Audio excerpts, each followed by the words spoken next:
4 जून को देश भर में नीट जो पेपर हुए हैं, विद्यार्थियों के रिजल्ट आ चुके हैं, लेकिन इसके बाद देश भर में बवाल मच गया है। विद्यार्थियों में कुछ पास हुए हैं तो कुछ फेल हुए हैं, लेकिन जो पास हुए थे अब उन पर भी सवाल खड़े हो रहे हैं। मध्य प्रदेश की राजधानी भोपाल में हम मौजूद हूँ। एक ये कोचिंग है जहाँ पर वापस जो विद्यार्थी थे जिनके नंबर कम आए थे लेकिन वो वापस पढ़ाई करने लगे। हम इनसे ही बात करते हैं। क्या नाम है बेटा आपका? सर मेरा नाम सुधांशी साहू है। अच्छा, आपने पेपर दिए थे नीट के? जी सर। अच्छा, कितने नंबर आए थे आपके? सर मेरे बहुत कम मार्क्स आए थे जो कि मेरे आने चाहिए। जैसे OMR शीट का जो रिजल्ट था उसके अकॉर्डिंग देखा जाए तो मेरे मार्क्स बहुत सही आ रहे थे, मैं पास कर सकती थी और मेरी बहुत अच्छी रैंक भी बन जाती। पर यूँ कि OMR शीट का गलत वो हुआ है, इस वजह से मेरे मार्क्स बहुत ही कम आ रहे हैं और जिस वजह से ना ही मेरी कोई रैंक आ पा रही है। और ग्रेस मार्क्स के बढ़ने के कारण जो रैंक्स बनी है वो तो और गलत आ रही हैं, क्योंकि मेरे साथ जो नाइंसाफ़ी हुई है वो मेरे साथ ही नहीं हुई बल्कि मेरे जैसे कई विद्यार्थियों के साथ भी हुई है। और जो ग्रेस मार्किंग की जो 720 वाले बच्चे हैं उनके साथ तो जो एक ही सेंटर से जो बच्चों को रैंक मिली है वो होना तो बहुत ही गलत बात है। और उनका आना तो इस तरीके से गलत है कि हमारी रैंक जो बच्चे कामयाब थे उस रैंक के लिए उनकी ना आके उन लोगों की आई है जो उसके लिए भी नहीं थे। अच्छा, कब से पढ़ाई कर रही थी आप नीट के लिए? जो सर ये मेरा सेकेंड ड्रॉप था। अच्छा जी सर। हाँ, तो परिवार में पापा क्या करते हैं, किस उम्मीद से आपको नीट की परीक्षा कर रहे हैं? सर मेरे पापा की बहुत सारी एक्सपेक्टेशंस है इस रिज़ल्ट से और मैं खुद बहुत एक तरीके से हिल गई थी जब मैंने अपना रिज़ल्ट देखा। और साथ साथ में मेरे पापा को तो बहुत बुरा लगा कि मेरी इतनी अच्छी पढ़ाई होने के कारण भी मेरा रिज़ल्ट नहीं बन पाया, जिस वजह से मेरे पापा को बहुत बुरा लगा सर। अब क्या चाहती हैं? जिस तरह से NTA को बोला है कि जवाब मांगा है। सर मैं चाहती हूँ कि रीनीट हो, ताकि नहीं रीनीट नहीं तो कम से कम रीचेकिंग हो, ताकि जिन बच्चों के साथ नाइंसाफ़ी हुई है और मेरे साथ जो नाइंसाफ़ी हुई वो सही हो सके। यूज़ भी नहीं हो तो हमारे साथ एक और विद्यार्थी मौजूद है, हम जिससे बात करते हैं जिन्होंने नीट की परीक्षा दी थी।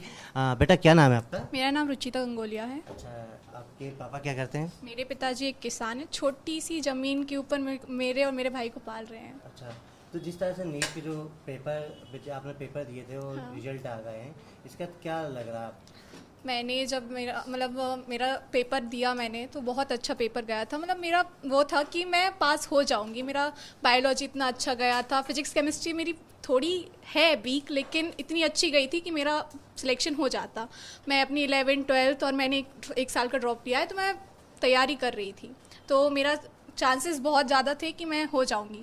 मैंने OMR शीट चेक करी, बहुत अच्छा मार्क्स था। मतलब मैं खुश हो गई थी कि हाँ अब तो सिलेक्शन हो गया है।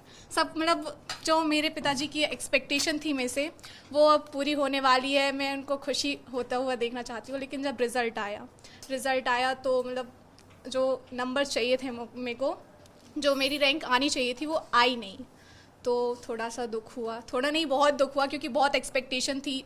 छोटे से किसान हैं, बहुत मेहनत करके मुझे पाल रहे हैं, मेरे को पढ़ा रहे हैं, तो उनकी बहुत ज़्यादा।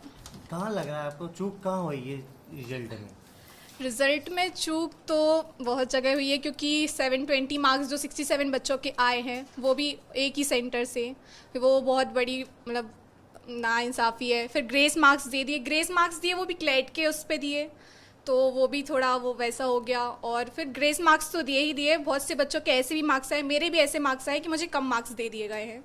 तो वो सब जगह थोड़ा। अच्छा, आपने वापस पढ़ाई स्टार्ट? हाँ मैंने वापस, अब क्या करेंगे, इसी के लिए पढ़ रहे हैं। करना तो MBBS ही है ना, तो इसलिए मेरे को पढ़ना तो पड़ेगा। घर में बात होती है? घर में बात होती है? हाँ होती है। क्या बोलते हैं?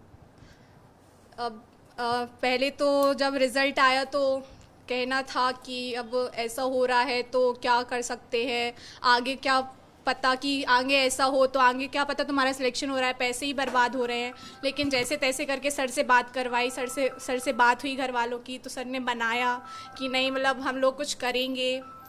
तो ऐसे करके घर वाले भी थोड़ा माने। फिर मेरी अभी भी बात हो रही है, फिर भी अभी भी थोड़ी उन लोगों को परेशानी है, थोड़ी दिक्कत है कि क्या पता आगे जाके ऐसा होगा कि नहीं होगा, आगे जाके मेरी बच्ची पास हो जाएगी। वो मेहनत तो बहुत कर रही है, लेकिन क्या पता कि NTA का जो रिज़ल्ट आ रहा है उससे कि वो पास हो जाएगी कि नहीं हो जाएगी। कहाँ से आप? मैं नरसिंहपुर से हूँ। अच्छा, पापा का नाम? मेरे पिताजी का नाम टीकाराम गंगोलिया है। विद्यार्थी बेहद ही चिंतित हैं। पढ़ाई उन्होंने स्टार्ट भले ही कर दी हो फिर से, लेकिन अब हमारे साथ टीचर भी मौजूद हैं, हम इनसे सीधे बात करते हैं।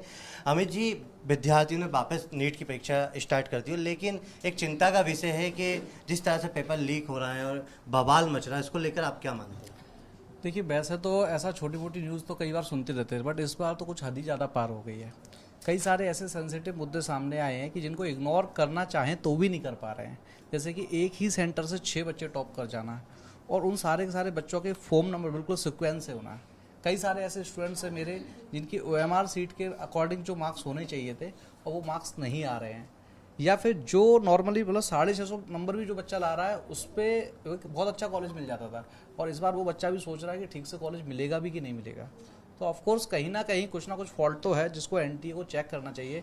और मैं तो ये डिमांड करता हूँ कि ऐसे बच्चे बेचारे खेती बेच के आते हैं, कई ऐसे बच्चे हैं, कई ऐसे बच्चे जिनकी माँ ने अपने जेवर गिरवी रखे हैं तब वो यहाँ तैयारी कर रहे हैं, तो उनको न्याय मिलना चाहिए। या तो फिर से ये एग्ज़ाम हो, नहीं तो एटलीस्ट रीचेकिंग होनी चाहिए। इतनी तो मैं आपसे बहुत ही स्ट्रिक्टली बोलना चाहता हूँ कि गवर्नमेंट को भी सोचना चाहिए और NTA वालों को इस पर अपनी गलती मानना चाहिए, क्योंकि पूरे देश में विरोध यूं ही नहीं हो रहा है, कुछ तो हुआ है। क्या हुआ था और क्या हो गया? क्या होना था और क्या हो गया? होना ये था कि जो बच्चों की रैंक आई है उस रैंक में उन्होंने ग्रेस मार्क्स दिए। तो ग्रेस मार्क्स का कॉन्सेप्ट पहले कुछ नहीं बताया गया था। मतलब जब भी कोई भी एग्जाम होता है, इतना बड़ा एग्जाम, क्योंकि नीट तो हमारे देश का सबसे बड़ा एग्जाम है, 25 लाख के आसपास बच्चों ने फॉर्म फिल किया था, तो उसमें ग्रेस मार्क्स के कॉन्सेप्ट को पहले क्लियर करना चाहिए था। ऐसा कोई कॉन्सेप्ट ना तो प्रोस्पेक्टस में लिखा था और ना ही मैंने आज तक 13 साल की टीचिंग करियर में कभी सुना। उन्होंने अचानक से जिन बच्चों ने 1563 बच्चों ने हाई कोर्ट में रिट पिटीशन दायर की, उनको मार्क्स दे दिए। अब उन बच्चों का क्या कसूर जिनको रिट पिटीशन दायर करना नहीं आता था या जिनके पास लीगल एडवाइजर नहीं थे? अगर आपने उन बच्चों को ग्रेस मार्क्स दिए हैं तो बाकी बच्चों को भी देना चाहिए।